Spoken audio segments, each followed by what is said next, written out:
কুরুচিপূর্ণ মানববন্ধনে এগিয়ে আসলে মাদ্রাসার অধ্যয়নরত শিক্ষার্থী উক্ত মানববন্ধন প্রতিহত করার জন্য দাওয়া পাল্টা দেওয়া হয়। এই বিষয়ে বিস্তারিত বক্তব্য প্রদান করবেন প্রাক্তন মাদ্রাসা ছাত্র ঐক্য পরিষদ, যে একটি সম্পূর্ণ অরাজনৈতিক সংগঠন। এর উপরে বিস্তারিত প্রাক্তন ছাত্র ঐক্য পরিষদের ব্যাপারে স্পষ্ট বার্তা দেওয়ার জন্য আজকের সংবাদ সম্মেলনে বক্তব্য প্রদান করবেন প্রাক্তন ছাত্র ঐক্য পরিষদের সম্মানিত সভাপতি, বাইশারী বাজারের বিশিষ্ট ব্যবসায়ী, সকলের পরিচিত প্রিয় বড় ভাই আমানুল হক ভাইকে আজকের সংবাদ সম্মেলনের বক্তব্য পাঠ করার জন্য প্রাক্তন মাদ্রাসা ছাত্র ঐক্য পরিষদের পক্ষ থেকে সবিনয় অনুরোধ করছি। আসসালামু আলাইকুম ওয়া রাহমাতুল্লাহি ওয়া বারাকাতুহু। প্রিয় বাইশারীবাসী, সম্মানিত সাংবাদিকবৃন্দ, শিক্ষানুরাগী সচেতন সমাজ, শুভাকাঙ্ক্ষী, আসসালামু আলাইকুম ওয়া রাহমাতুল্লাহ। প্রাক্তন ছাত্র ঐক্য পরিষদ বাইশারী শাহ নুরুদ্দিন দাখিল মাদ্রাসার পক্ষ থেকে সম্মানিত মিডিয়া কর্মীদের মাধ্যমে দেশবাসীকে জানাতে চাই যে 1989 সালে অত্র মাদ্রাসা প্রতিষ্ঠার পর থেকে এই ঐতিহ্যবাহী মাদ্রাসা অত্র এলাকায় শিক্ষা বিস্তারে ঈর্ষণীয় ভূমিকা পালন করে আসছে। বাইশারী অগণিত ছাত্রছাত্রী এখানে পড়াশোনা করে বের হয়ে দেশের স্বনামধন্য শিক্ষা প্রতিষ্ঠানে অধ্যয়ন শেষ করে রাষ্ট্রের গুরুত্বপূর্ণ দায়িত্ব পালন করে আসছেন। 2009 সালে অসংখ্য জ্ঞানী গুণী ছাত্রছাত্রীদের নিয়ে গঠিত হয়েছিল এই মাদ্রাসার প্রাক্তন ছাত্র ঐক্য পরিষদ। প্রতিষ্ঠার পর থেকে প্রাক্তন ছাত্র ঐক্য পরিষদ মাদ্রাসা উন্নয়ন, শিক্ষার মান উন্নয়ন সহ মাদ্রাসার স্বার্থ ও সুনাম বৃদ্ধির জন্য কাজ করে আসছে। সম্প্রতি কতিপয় ছাত্রছাত্রী কর্তৃক সংগঠিত ও প্রীতিকর ঘটনার বিষয়ে প্রাক্তন ছাত্র ঐক্য পরিষদের অবস্থান পরিষ্কার করার জন্য আজকে এই সংবাদ সম্মেলনের আয়োজন করা হয়েছে। আপনারা জানেন যে এই মাদ্রাসা প্রতিষ্ঠা ও এ পর্যায়ে আসার পেছনে হাল ধরেছিলেন বর্তমান সুপার জনাব মাওলানা নুরুল হাকিম সাহেব। তার একনিষ্ঠতা, ত্যাগ ও পরিশ্রমের কারণে এই মাদ্রাসার সুনাম সর্বত্র ছড়িয়ে পড়েছে।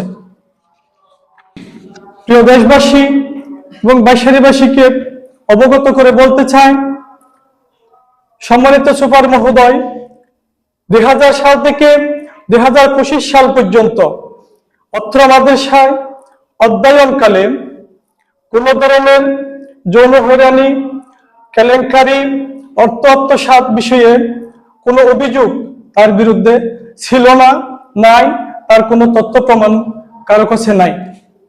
বিগত 2025 তারিখে 25 সালের 18 নভেম্বর তারিখে একটি তুচ্ছ ও সামান্য বিষয়কে কেন্দ্র করে কতিপয় ছাত্রছাত্রীকে ব্যবহার করে একটি মহল সুপার হুজুরের বিরুদ্ধে সাজানো মিথ্যা কাহিনী সোশ্যাল মিডিয়ায় প্রচার করে। উক্ত ঘটনায় কোনো পক্ষ মাদ্রাসা পরিচালনা কমিটিকে লিখিত অভিযোগ না করলেও জরুরি বৈঠক ডেকে বিষয়টি নিয়ে আলোচনা করেন। মাননীয় উপজেলা নির্বাহী অফিসার মহোদয় নাইক্ষ্যংচড়িয়ার নির্দেশে 3 সদস্য বিশিষ্ট তদন্ত কমিটি গঠন করা হয়। তদন্ত চলাকালেই একটি মহল 10-12 জন উচ্ছৃঙ্খল ছাত্রছাত্রীকে দিয়ে পরিকল্পিতভাবে সংঘবদ্ধ হয়ে সংঘর্ষ সৃষ্টি করে। পরীক্ষা চলাকালীন সময়ে মাদ্রাসায় তালা লাগানো সিদ্ধান্ত মিলে তখন শিক্ষার সুষ্ঠু পরিবেশ বজায় রাখার জন্য সুপার মহোদয়ের অনুরোধে প্রাক্তন ছাত্র ঐক্য পরিষদ এগিয়ে আসেন। উল্লেখ্য, প্রাক্তন ছাত্র ছাত্রীরা প্রাক্তন ছাত্র ঐক্য পরিষদ নিজস্ব পেড়ে গত 4/12/2025 তারিখ উচ্ছৃঙ্খল ছাত্র ছাত্রীদের এবং পরিকল্পনাকারীদের পরিকল্পনা সম্পর্কে অবগত হয়ে মাদ্রাসাকে, শিক্ষকদেরকে এবং সাধারণ শিক্ষার্থীদেরকে রক্ষা করার জন্য, পরিবেশ সুন্দর রাখার জন্য উপজেলা নির্বাহী অফিসার মহোদয় বরাবর স্মারকলিপি প্রদান করা হয়। স্মারকলিপির অনুলিপি মাধ্যমিক শিক্ষা কর্মকর্তা, নাইক্ষ্যংছড়ি থানা, বাইশালী তদন্ত কেন্দ্র স্ব অনুলিপি প্রেরণ করা হয়।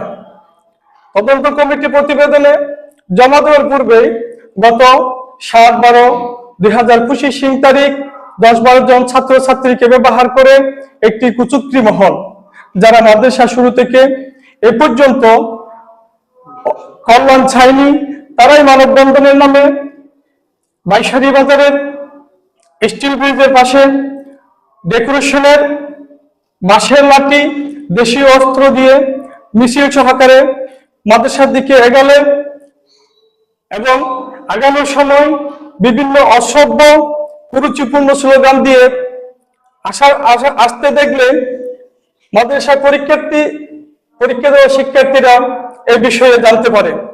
তারা প্রতিহত করার জন্য এগিয়ে গেলে অধ্যয়নরত ছাত্রছাত্রীদের সাথে হাতাহাতি ও সংঘর্ষ হয়। বাজারে থাকা প্রাক্তন ছাত্র ঐক্য পরিষদের কিছু সদস্য দ্রুত সমস্যা সমাধানে এগিয়ে সংঘর্ষ বন্ধ করে পরিস্থিতি নিয়ন্ত্রণের কাজ করতে গেলে উচ্ছৃঙ্খল ছাত্র ও বহিরাগতদের হামলার শিকার হন, যাহা আপনারা বিগত 7 ডিসেম্বর 2025 তারিখ হইতে ভিডিওর মাধ্যমে সোশ্যাল মিডিয়ায় দেখতে পাচ্ছেন। অনেকে এখনো চিকিৎসাধীন রয়েছেন। মাদ্রাসা নিয়ে ষড়যন্ত্রকারী কুচক্রী মহল উক্ত ঘটনাকে কেন্দ্র করে নিরীহ ছাত্রছাত্রীদের উপর জামাত শিবিরের হামলা বলে রং লাগিয়ে বিভিন্ন মিডিয়ায় প্রচার করেন। প্রাক্তন ছাত্র ঐক্য পরিষদ এমন মিথ্যাচার প্রাক্তন ছাত্র ঐক্য পরিষদ সদস্যদেরকে বহিরাগত ট্যাগ লাগিয়ে মিথ্যা অপপ্রচারের তীব্র নিন্দা ও প্রতিবাদ জানাচ্ছি। আরো প্রকাশ উল্লেখ করে করণীয় আমরা সরকারি প্রাথমিক বিদ্যালয়ের সহকারী শিক্ষক হাফেজ আহমদ বাবুল, তার স্ত্রী রাবিয়া এবং মাদ্রাসার ল্যাব সহকারী শারমিন সহ কতিপয় চিহ্নিত ব্যক্তির প্রত্যক্ষ ইন্ধনে সুপার হুজুরের ব্যাপারে মিথ্যা কুৎসা রচনা করে সেটিকে কেন্দ্র করে মাদ্রাসাকে ধ্বংস করে দেওয়ার জন্য এই ন্যাক্কারজনক ঘটনা ঘটিয়েছে। সমগ্র বাইশালীবাসী ও হাজার হাজার প্রাক্তন ছাত্রছাত্রীকে কলঙ্কিত করেছে। আমরা তাদের বিরুদ্ধে শাস্তিমূলক ব্যবস্থা গ্রহণের দাবি জানাচ্ছি। সম্মানিত দেশবাসী, এই মাদ্রাসা দিয়ে আমাদের ইলমি শিক্ষা শুরু। এই মাদ্রাসার সাথে আমাদের রক্তের সম্পর্ক। এই মাদ্রাসা আমাদের অহংকার, অলংকার। এই মাদ্রাসা আমাদের দ্বীনি চেতনা ও অস্তিত্বের বাতিঘর। এই মাদ্রাসার শিক্ষক, ছাত্রছাত্রী, শিক্ষার পরিবেশ ও সুনামপূর্ণ হবে এমন কোন কর্মকাণ্ড আমরা প্রাক্তন ছাত্র ঐক্য পরিষদ করতে দিতে পারি না। তাই সকল মতবিরোধ বলে বাইশালীর সুনাম ও সম্মান রক্ষার্থে এবং আমাদের ভবিষ্যৎ প্রজন্মের মানুষ হওয়ার কেন্দ্র এই মাদ্রাসার শিক্ষার পরিবেশ সমুন্নত রাখার জন্য সকল পক্ষকে রাজনৈতিক মতভেদের ঊর্ধ্বে উঠে প্রতিষ্ঠানের অগ্রগতির জন্য ঐক্যবদ্ধ হয়ে সহযোগিতার হাত বাড়িয়ে এগিয়ে আসার উদাত্ত আহ্বান জানাচ্ছি। প্রাক্তন ছাত্র ঐক্য পরিষদ মাদ্রাসার স্বার্থ সংশ্লিষ্ট কাজ করার একটি অরাজনৈতিক সংগঠন। বিভিন্ন জনের রাজনৈতিক পরিচয় থাকলেও মাদ্রাসার স্বার্থে আমরা সেদিন গিয়েছিলাম। মাদ্রাসার সম্মান ও সুনাম রক্ষায় আমরা রাজনৈতিক চিন্তা বাদ দিয়ে ঐক্যবদ্ধভাবে সকলের সাথে কাজ করতে আগ্রহী।